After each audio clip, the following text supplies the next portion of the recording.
शब्द नै जसको के अरे बयान गरेर पनि गर्न सकिँदैन जस्तो लाग्छ मलाई।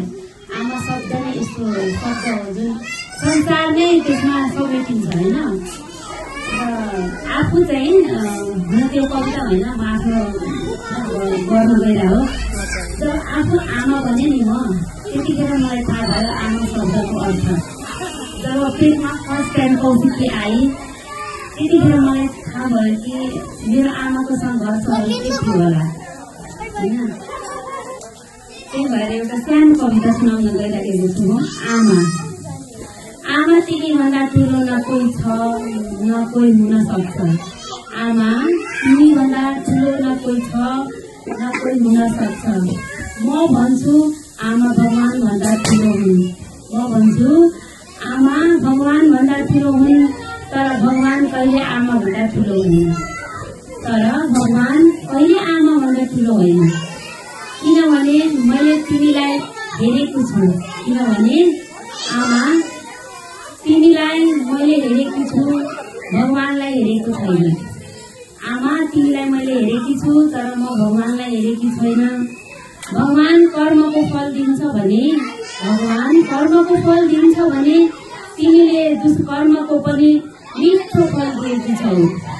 एउटा आमाले हामीले दुष्कर्म गर्दाखेरि पनि आमाले माया गर्नुहुन्छ नि। आमा तिमी हातहरू हौ, आमा तिमी हातहरू हौ जसले माया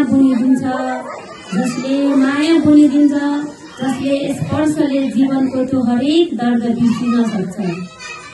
जसको स्पर्शले जीवनको हरेक दर्दहरू बिर्सिदिन सक्छ।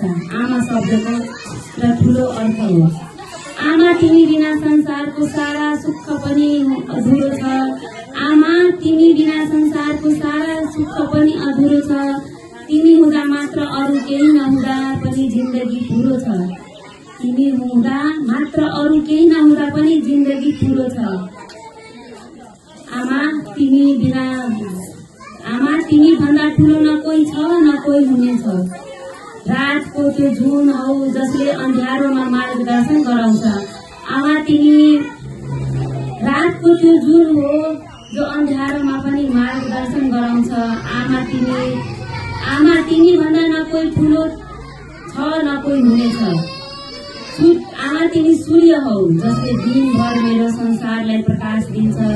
आमा तिमी त्यो सूर्य हो जो दिनभरि प्रकाश दिइरहन्छ मलाई। आमा तिमी साँच्चै नै महान हो। धन्यवाद।